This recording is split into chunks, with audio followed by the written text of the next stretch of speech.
Hello साथियों, नमस्कार। आपके अपने यूट्यूब चैनल पर हार्दिक अभिनंदन व स्वागत। दोस्तों, आज हम बहुत ही महत्वपूर्ण टॉपिक है हिंदी व्याकरण। जो यह बुक है जो कक्षा 6 से लेकर 12 तक भाग छठा है ये, जो हर भर्ती परीक्षा की दृष्टि से बहुत महत्वपूर्ण है। और इसके साथ ही जो विद्यार्थी कक्षा में पढ़ने वाले हैं, सही सीबीएसई हो या राजस्थान बोर्ड के विद्यार्थी हो, उनके जो हिंदी विषय लगता है उनके लिए व्याकरण बहुत ही महत्वपूर्ण है। प्रतियोगिता परीक्षाओं की तैयारी करने वाले विद्यार्थियों के लिए तो ये बुक रामबाण साबित होगी। हमने कल वाले क्लास में हिंदी भाषा से संबंधित महत्वपूर्ण तथ्यों पर बात की थी कि हिंदी भाषा के कितने रूप होते हैं और कौन कौन से होते हैं। हिंदी भाषा राजभाषा दिवस कब मनाया जाता है, इसकी लिपि कौन सी, इसके बारे में हमने कल वाले क्लास में अध्ययन कर लिया था। अगर अभी तक वो क्लास आपने नहीं देखी है तो प्लेलिस्ट बनी हुई है हिंदी व्याकरण की, कक्षा 6 से 12 तक नाम से, उसमें जाके अवश्य देखें। और आज हमारा दूसरा टॉपिक है महत्वपूर्ण वर्ण विचार। यह जो बुक में दिया गया है महत्वपूर्ण, उन्हीं के बारे में हम वर्ण विचार से संबंधित चर्चा करेंगे। वैसे हमने हिंदी व्याकरण के अन्य टॉपिकों में से विस्तार से इसके बारे में चर्चा कर रखी है। कभी कभी भर्ती परीक्षा में इन बुक से सीधा ही प्रश्न उठा लिया जाता है, तो इस बुक का अध्ययन करना अति आवश्यक हो जाता है। तो वर्ण विचार के बारे में शुरू करते हैं। वर्ण भाषा में प्रयुक्त सबसे छोटी ध्वनि या चिन्ह वर्ण कहलाता है। यानी भाषा की जो सबसे छोटी इकाई होती है, जो ध्वनि होती है, जो चिन्ह होते हैं लिखित रूप में, वह वर्ण कहलाता है। हिंदी में वर्ण 44 प्रयोग में आते हैं, तथापि आगे चलकर यह संख्या और बढ़ गई है। वर्णों के पूर्ण समूह को वर्णमाला कहते हैं। यानी वर्णों का जो संपूर्ण समूह होता है उसे ही वर्णमाला कहा जाता है।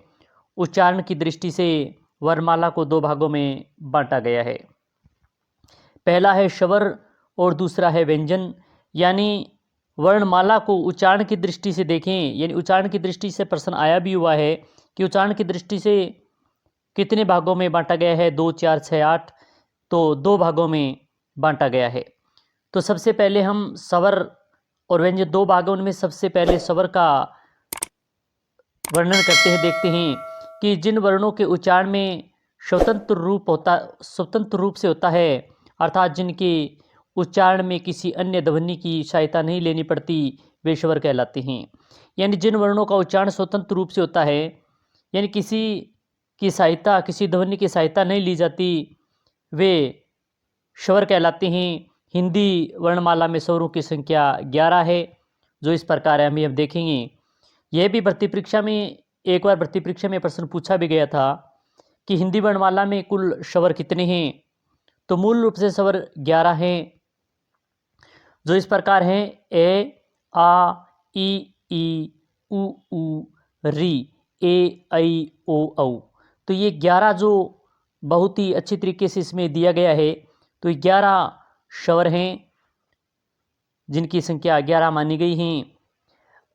अब जो अन्य जैसे अंग और ए बच गया, तो अंग ए का स्वरों की तरह स्वतंत्र उच्चारण नहीं होता, किंतु इनका प्रयोग व्यंजनों के साथ होता है।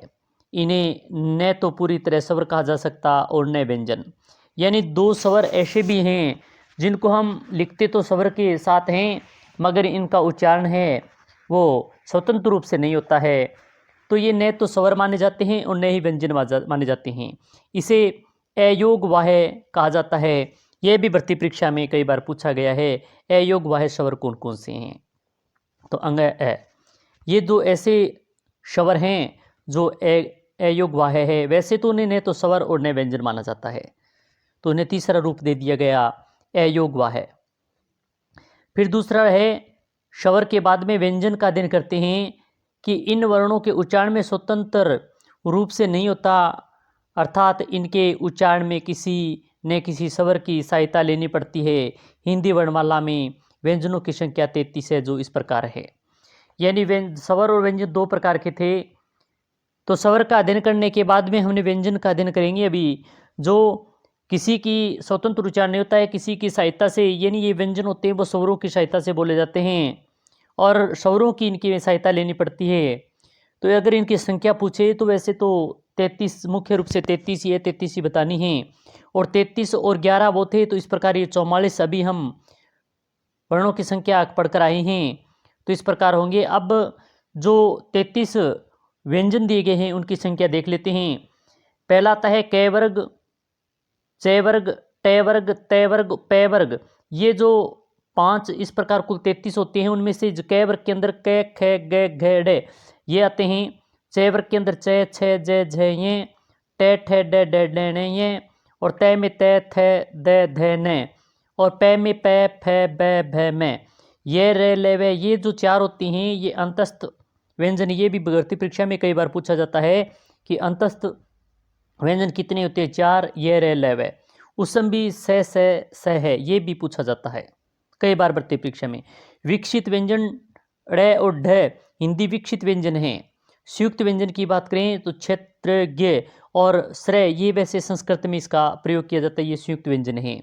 यानी विकसित व्यंजन पूछे तो आएंगे और संयुक्त व्यंजन पूछे तो क्षेत्र, ज्ञ, श्रय ये आएंगे, क्योंकि ये दोनों व्यंजनों के मेल से बने होते हैं। जैसे छ और त्र और ज्ञ और श्रय ये किन किन से मिलकर बने होते हैं? तो क प्लस श से छ बना, त प्लस र से त्र बना, और जे प्लस ये से ज्ञ बना, और श प्लस र से श्रय बना। इस प्रकार इनका जो संयुक्त व्यंजन है यानी दो दो व्यंजनों से मिलकर बने होते हैं। तो इस प्रकार इन व्यंजनों का वर्णन किया गया है। स्वर और उनकी मात्राओं के बारे में देखें, यानी स्वर अभी हम पढ़कर आए 11 स्वर होते हैं, मगर उनकी मात्रा भी लगती है, क्या क्या लगती है वो देखते हैं। यानी उनकी मात्रा क्या होती है? जैसे स्वर ए है तो एवर की कोई मात्रा ए की नहीं होती, और मात्रा रहित व्यंजन देखें क आधा प्लस ए, अगर मात्रा सहित होगा तो क बन जाएगा। आ की मात्रा तो क प्लस आ, का बना। ई की मात्रा छोटी ई होती की मात्रा है क प्लस ई, की बना। बड़ी ई की मात्रा में क प्लस ई यानी बड़ी की, ऊ की मात्रा क प्लस आधा ऊ, कू बना। तो इस प्रकार यही ऊ, री, ए, ऐ, ओ, औ ये जो स्वर दिए गए हैं और ये इनकी मात्राएं होती है। और जो क होता है, क के साथ किस प्रकार मात्रा लगती है, इस प्रकार यहाँ पर सभी मात्रा सहित और मात्रा रहित इसमें बताया गया है। अच्छा बताया गया है। आप अच्छी तरीके से इनका 1-2 बार अध्ययन करेंगे तो ये आपके अच्छी तरीके से कंठस्थ याद हो जाएंगे। नोट, ए की कोई मात्रा नहीं होती। ए की मात्रा प्रत्येक व्यंजन में शामिल होती है, जैसे क प्लस ए यानी क, यानी मूल क होता है, उसमें ए की मात्रा प्रत्येक जो व्यंजन होता है उसमें सभी में ए की मात्रा लगी होती है, इसलिए ए की कोई मात्रा नहीं होती। अब देखते हैं अनुनासिक। जिन वर्णों के उच्चारण में मुख और नासिका दोनों से होता है वे अनुनासिक कहलाते हैं, जैसे चांद, मुँह, छाँव, यहाँ, कहाँ आदि। यह चंद्र बिंदु होते हैं जिसके ऊपर लगे होते हैं वो अनुनासिक स्वर होते हैं। अनुस्वार, जिसके ऊपर हम जो बिंदी बोलते हैं उसे अनुस्वार कहा जाता है, कि जिन वर्णों के उच्चारण करते समय हवा केवल नाक से निकलती है उसे दिखाने के लिए शिरोरेखा के ऊपर बिंदु लगाया जाता है, उसे अनुस्वार कहते हैं। जैसे बंदर, कंधा, लंगर, यानी बै पर लगा हुआ, कै पर है और लय पर इस प्रकार ये बिंदी लगी होती है, अनुस्वार कहते हैं। यानी जिस वर्णों के उच्चारण करते समय केवल हवा नाक से निकलेगी तो वहाँ पर अनुस्वार लगेगा। अनुनासिक, जिन वर्णों के उच्चारण में मुख और नासिक दोनों से हवा निकलती है वहाँ अनुनासिक लगता है। तो इस प्रकार अनुनासिक व अनुस्वार दोनों में हमने अंतर समझा। ये भी कई बार भर्ती परीक्षा में प्रश्न पूछा गया है। स्वरों वर्णों के भेद। स्वर वर्णों के भेद की बात करें कि उच्चारण से लगने वाले समय के उच्चारण स्वर वर्णों के 3 भागों में विभाजित किया गया है। पहला है ह्रस्व, दूसरा दीर्घ और तीसरा प्लुप्त स्वर। ये 3 प्रकार के स्वर वर्णों के भेद हैं। यानी जिन स्वरों के उच्चारण में अपेक्षाकृत कम समय लगता है उन्हें ह्रस्व स्वर कहा जाता है। ये 4 प्रकार की होती है, ये भी कई बार भर्ती परीक्षा में पूछा गया है। ए, ई, उ और री ये ऐसे हैं जिन्हें ह्रस्व स्वर कहते हैं। इनकी संख्या भी पूछी जा सकती है या फिर इनमें बेमेल स्वर स्वर कौन सा ये देकर भी भर्ती परीक्षा में पूछा जा सकता है। अब संयुक्त स्वर कौन कौन से हैं कि जिन स्वरों के उच्चारण में ह्रस्व स्वर से दुगना समय लगता है उन्हें दीर्घ स्वर कहा जाता है। ये 7 होते हैं, आ, ई, उ, ए, ऐ, ओ, औ। ये 7 ऐसे स्वर हैं जिन्हें दीर्घ स्वर कहा जाता है। ये भी अच्छा प्रश्न है, कई बार भर्ती परीक्षा में इससे प्रश्न निकलता है। यहाँ से प्लुप्त, जिन स्वरों के उच्चारण में सबसे अधिक समय लगता है वे प्लुप्त स्वर कहलाते हैं। इसका प्रयोग ओम लिखते समय किया जाता है। हिंदी में इसका प्रयोग बहुत कम होता है, इसका प्रयोग संस्कृत में किया जाता है। वैसे हिंदी में तो वर्णों के भेद देखें तो 2 ही होते हैं, स्व और दीर्घ स्वर। तीसरा मान लिया जाता है प्लुप्त स्वर, क्योंकि ये संस्कृत में इसका प्रयोग किया जाता है। अब व्यंजन वर्णों के भेद की बात करें, उच्चारण की दृष्टि से व्यंजन वर्णों के 4 भागों में विभाजित किया गया है। पहला है स्पर्श, दूसरा अंतस्थ, तीसरा उष्म और चौथा संयुक्त। तो इस प्रकार इन 4 भागों में इसका व्यंजन का विभाजित किया गया है। पहला देखते हैं स्पर्श, यानी स्पर्श व्यंजनों के उच्चारण में जीवा मुख के विभिन्न स्थानों से छूती है, इसलिए इन्हें स्पर्श व्यंजन कहते हैं। क वर्ग में से प वर्ग तक स्पर्श व्यंजन है और इनकी संख्या 25 होती है। इन स्पर्श व्यंजन में क्या होता है कि जब हम व्यंजनों का उच्चारण करते हैं तो जीवा है मुख के विभिन्न स्थानों से छूती हुई स्पर्श करती हुई व्यंजन जो बोले जाते हैं, ये क से लेकर पै तक स्पर्श व्यंजन माने जाते हैं। इनकी संख्या 25 होती है। अंतस्थ, स्वर और व्यंजन के बीच में स्थित होने के कारण इन्हें अंतस्थ व्यंजन कहते हैं। इनके उच्चारण में जीभ मुख के किसी विशेष भाग को नहीं छूती। ये र, ल, व, ये अंतस्थ जो 4 हैं व्यंजन माने जाते हैं। तीसरा है उष्म, इनके उच्चारण में सांस तेजी से बाहर निकलती है और उष्मा गर्मी पैदा होती है, इसलिए ये उष्म व्यंजन कहलाते हैं। श, स, है, ये उष्म 4 हैं जो व्यंजन हैं। और 5वां है संयुक्त, ये दोनों व्यंजनों के मेल से बनते हैं, इसलिए इन्हें संयुक्त व्यंजन कहा जाता है। क्ष, त्र, ज्ञ और श्र ये संयुक्त व्यंजन हैं। अब नुक्ता क्या होता है? उर्दू से आए शब्दों में कुछ वर्गों के नीचे एक बिंदी लगती है जिन्हें ज, फ, इस ज के और फ के नीचे जो चिन्ह लगा हुआ है, जो बिंदी बोलते हैं, टिमकी बोलते हैं, वह नुक्ता चिन्ह है।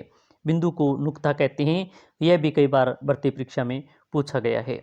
तो आज हमने वर्ण विचार से संबंधित बहुत ही महत्वपूर्ण टॉपिक है जो हर भर्ती परीक्षा में इससे संबंधित प्रश्न देखने को मिलता है, तो इसका अध्ययन किया। यह परीक्षा की दृष्टि से बहुत महत्वपूर्ण है। क्लास कैसी लगी अवश्य बताएं। अच्छी लगी तो लाइक करें, शेयर करें, चैनल में बेल आइकन दबा के रखें क्योंकि इसी प्रकार की अन्य क्लास का नोटिफिकेशन आपको मिल सके। तो क्लास कैसी लगी कमेंट के माध्यम से ज़रूर बताएं, लाइक ज़रूर करें और इसी प्रकार की अन्य क्लास के साथ फिर मिलेंगे। जय हिंद, जय भारत।